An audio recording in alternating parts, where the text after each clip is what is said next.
Hello, welcome to the next edition of Building Deck Building Guide 101. So today we're going to be trying out Rakdos Midrange. I mentioned it last week on last episode's closing that we're going to maybe try this deck out, see if we can't build it, and hopefully go from there. I think this deck could be okay. We can definitely get a decent amount of good removal. We have a little bit of card draw engine pieces that we could use to make the deck, kind of do what it needs to do. This deck cares more about card advantage, card quality. Also, cards that kind of replace themselves is kind of really important for this kind of strategy. And I think that could be a reasonable path to go about, but we'll see if we can't do it. If you like this kind of series, make sure you hit that like button, subscribe, hit that notification for future videos. We're on our way to 1,000 subs. I think the series is pretty solid, and hopefully you guys enjoy it, because most of these decks are decks you could just build pretty cheaply, since most of the time they're just nothing but uncommons and commons. And yeah, so let's get into the deck list. So initial adds, right? I wanted to make sure I have a basis covered before I start this video. So most importantly, one of the more important things about a mid-range piece, a deck, is having something like Annex, Fable, stuff like that, where it's a card that gives incremental value over time, because a lot of our stuff either 1-for-1s or it is a 2-for-1, and we need to make sure we can keep cards turning, and that's kind of really important. So the best case scenario I found was Bandit's Talent. Second I found was Collector's Vault. This isn't really card advantage, but it does provide card quality, which is actually kind of nice. Also, the Treasure is kind of nice for this kind of strategy, because like every kind of black-based deck, we do want some fatal pushes. So having ways to trigger Revolt is very key for this kind of strategy. I gotta get rid of those real quick. Sorry about that. So we definitely want fatal pushes, right? Because that is like the premier removal spell in black and in red. We also could have a couple copies of Torch. So we do want a little bit of additional removal. Also in the sideboard, we could fill that slot up. We don't necessarily have Thoughtseize, but we do have Duress, which acts as a similar kind of card. It's kind of nice. It's an uncommon or common, depending which versions you like. I like this version. Is my personal favorite. But you definitely could pick up this one or however you feel like. Now, the other key thing is, since we are a Bandit's Talent deck, we do want some cards like Go Blank. This is just a nice little gotcha. It's a nice discards effect. Plus, it also exiles your graveyard. So that's really good. We have Bloodtithe Harvester, which is a nice 2-for-1. It comes down, it makes a treasure. Now, I make a blood token. Now, keep in mind, it is a little bit worse in this deck, because we are a common and uncommon deck. We don't have Fable and the Mirror Breaker. If the number one card I would recommend buying for non-lands is Fable and the Mirror Breaker for this deck. It is kind of the glue of this deck, so keep that in mind. So we have our Duress, we have some hand disruption, we have some fatal pushes, we have a little bit more discard with Go Blank. I'm not sure if there's any other more discard effects that we could use. This could work. I mean, we could make them discard lower cost things. Now, we could also use something like this. This also is reasonable for bargain, while also kind of going with the plan. This gets creatures and artifacts, which could be a reasonable sideboard option overall, because we do want to keep our mana curve relatively low. We could run a couple Bitter Triumphs, probably actually one main, one side. Because now we gotta start counting, right? So interactive spells, we have 4 Fatal Pushes, 1 Bitter Triumph. I do think we want a Go for the Throat, and we want probably 1 copy of Sheoldred's Edict, and probably another one of those on the board as well. So Sheoldred's Edict is kind of nice for the deck. It allows us to make them sack their best creature potentially if they have a bunch of tokens, and also Planeswalkers. It's nice Planeswalker removal. Now, if you look at our current curve, we only have 4 creatures. We have 22 non-creatures. Our average curve right now is 1.7. That's very low. So we have a little bit more room when it comes to that component. Now, I don't necessarily know if there is a good creature in this that is possible, right? Because we do actively want some creatures. But the trick here is finding some good ones. Because discard-wise, we want to make sure they're about... Devriel is not necessarily that great. Drill Bit, we don't have enough creatures to enable that. Mine Rot, classic. We could buy something like this. This is a slot for land. And that's pretty fine, actually. I kind of want a creature, though, if possible. Warlock is a possibility. Yeah, we could definitely do something like that. Maybe. But we definitely want some better creatures in the actual deck. Post this. So, that's probably the next thing we're going to be start looking at is cards that kind of can close out the game creature-wise. Because, I mean, red doesn't really have the kind of discard that we're looking at. And Rakdos probably doesn't have anything either. I mean, this technically is a discard too, but not really what we want. If you descended each opponent, yeah. Let's say sacrifice an online permanent of their choice or discard a card. That could be a decent option, actually. We could also play one of those as well. So that kind of goes with the flow. Now, we need to start actually adding some creatures that could close out the game. We don't have Waste Not, so we're kind of relying on this Bandit's talent to get there. One thing we kind of definitely want is some enchantment removal. That is something very critical. I mean, getting something like Annex and other cards like that, we just can't keep up with the card advantage that they actually get. So we definitely want something to be able to answer those components. And that's usually where your sideboard comes in. So we have a couple Withering Torment. Pretty fine overall. Now, like I said, now we want something in the 4 to 5 drop range, right? Around here, this is where our creatures should come into effect. Now, we want to find, of course, the best options. Cards that actually can, for 1, close out the game, 2, provide some sort of other value. Those are the most ideal, which is kind of why we are playing Bloodtithe Harvester. It provides double value. Now, so far, it's going to be very tricky probably to find some, and most likely it's going to be an uncommon. No offense to commons, but there's a reason why they are a common. So we're definitely going to have to find something, and it could be very well most likely going to be a multicolored spell. This is an option here. It's a 3-mana 3/3 that when it comes 2 different counters on it, so it comes with 2 different modes. That could be a very well decent option. Maybe we don't actually want to play the Warlock. We'll see, but I have yet to see anything that's actually more interesting, though. I probably should have looked this up a little bit, because this is also a thing I think is going to be very tricky to figure this one out. Because there's a very select amount of actual good cards, right? We could very well play the old, it's like a Venture card that discards 2. But I really don't care for that card. Escape is actually a decent mechanic for this, because of the fact that, we will be wanting to have cards that can be cast twice. That does give us extra value. Chupacabra. I don't think there's something that we want to actually search up. We could do a Reanimator. That could very well be another possibility. But I don't really think that's very likely the best choice. You can definitely see. This card's also very interesting. Because when you mutate, your opponent discards a card. It plays into our Bandit's talent. It also gives it Menace, which is kind of nice. This card used to see a decent amount of play when it was in Standard. Gary is an option, but we don't have a lot of devotion. So very well, we could just go down the path of Reanimator. There's enough pieces, I think, to able to accomplish that goal. If you have any suggestions at all, let me know in the comments, though.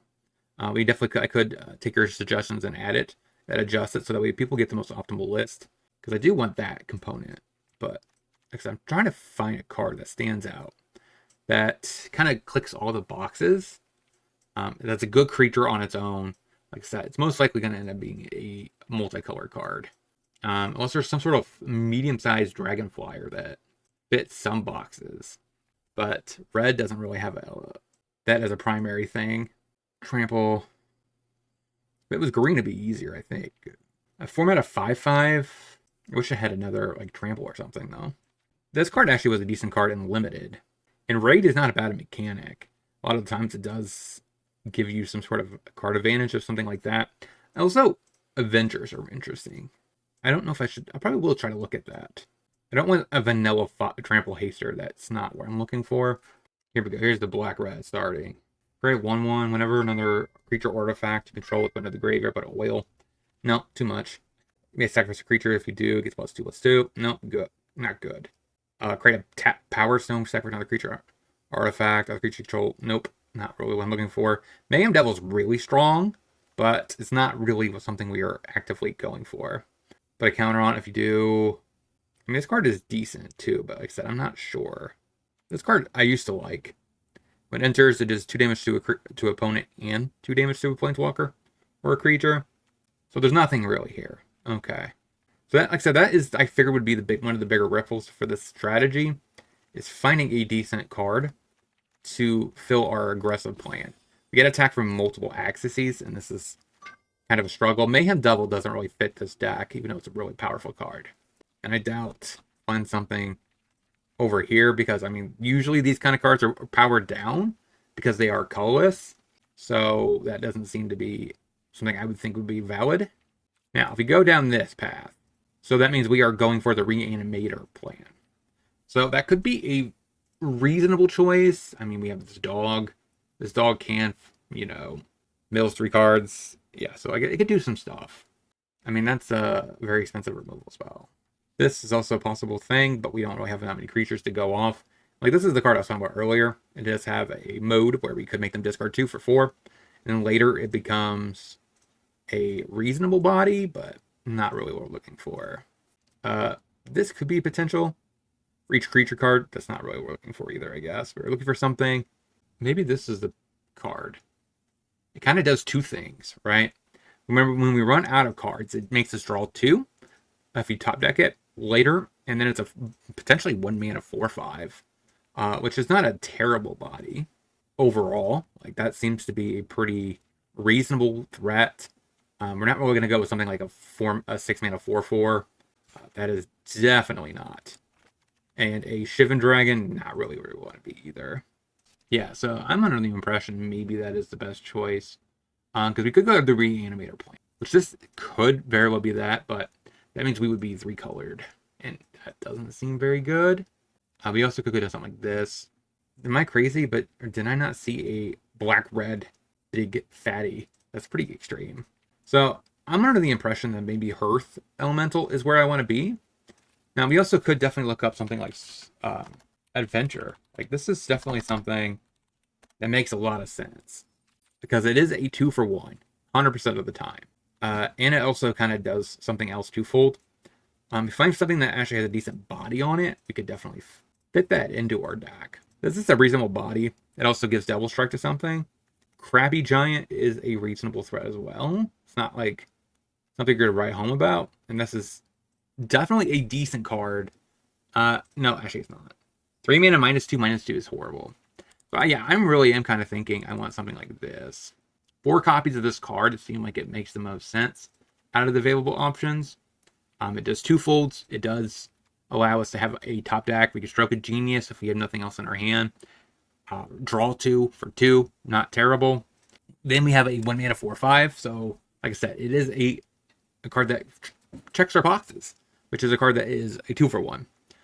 So that's really nice. So I don't think I want this guy anymore, though. I kind of think maybe I just go with this instead. So we have some top end in the deck. So our curve is 2.9. That's not terrible. Let's go down our checklist real quick. So with the mid-range deck, you want about 7 to 8 removal spells, give or take. We have 4, 5, 6, 7. We have 7. So give or take, we're on the right path. We also probably want about... we don't really care about hand disruption as much. You could count that as interaction. But we do have 4 plus an additional... I forgot about Torch Tower. That's also that kind of thing too. We also want some card advantage pieces. We have 2 of these, 4 of these, and we also have 4 copies of Bandit's Talent. Maybe you could argue the Bandit's Talent's not worth it anymore in favor of Elemental, but I like the fact that we have a decent amount of options here. So we have 1 slot remaining. Question is, what are we going to be adding to fix this stuff? Like I said, I don't really think there is another discard effect that we kind of really want, because we do want as much as we can to get this Bandit's Talent active, and I don't think we want something like what do you call it, Davriel. That doesn't make a lot of sense. Hopeless Nightmare could work. It just doesn't seem to be the card that I would think we would want. Divest, it's okay. Could go something like this. You choose an online card format. If you do, a discard. Otherwise, you may put a face-up exile card they own into their graveyard. Is there a better one than that? Like, there has to be something. They made like a decent amount of these. You reveal a creature, enchantment, or planeswalker. They discard it. Pilfer. That's strictly just basically a Thoughtseize for 2. That seems to be it. You may choose an artifact or creature. Yeah, so that seems to be it. I thought they had something else, though. Delirium would be interesting, but I don't know if we could turn on Delirium. Yeah, so it looks like there's not a lot of options when it comes to discard on 2. Oh, the card I actually would be kind of interesting for card advantage pieces. Fling to Dust. A little bit of graveyard heat in the main. That's kind of nice, actually. adjacent to our go blanks. So this is also a possibility. I don't know if I want it in the deck though. So I like this as a starting spot. Freebooter is not what I want. Forgot about exile type effects like that. Blot out could be reasonable on the board, but that card isn't necessarily as necessary anymore. Now, we would definitely want some cards that a little bit of a sweeper against aggro, pretty nice. We probably don't need to vest then. The reason being is against aggro, we already have Torch the Tower, Eclipse, so we have a lot of options there. We don't really have options for Graveyard Hate. I mean, not Graveyard Hate, but we definitely could have some Graveyard Hate. And that seems pretty logical. We could do another Cling, and we could do another Go Blank, honestly. Honestly, you might just be better off just having 4 copies of Go Blank in the main. It's just a really good card. Cut Up Reaper. Yeah, that's pretty decent. 11 creatures is fine. 25 non-creatures is also fine. So, filling this up, we have some Soul Guy Lanterns is reasonable. We have maybe some... Do we want Volley? Probably not. We have enough removal, I think. So, the sideboard card should be... Maybe Davriel actually makes the sideboard.